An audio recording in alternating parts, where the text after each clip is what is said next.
kannattaa varata se kotinvierailuaika. Sitten mä tuun mittaamaan ja suunnitellaan yhdessä tää valmiiksi.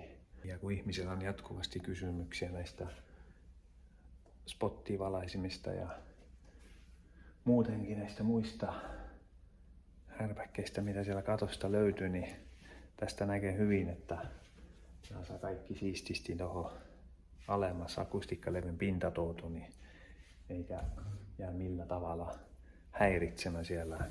Niin, ja näiden akustiikkalevyjen tehtävä on sitten tämä, että me ottaa tuolta vaikka näitä keittiön ääni vastaan ja sitten kun kaiuttimet soi, niin sieltä ne äänen aloitti.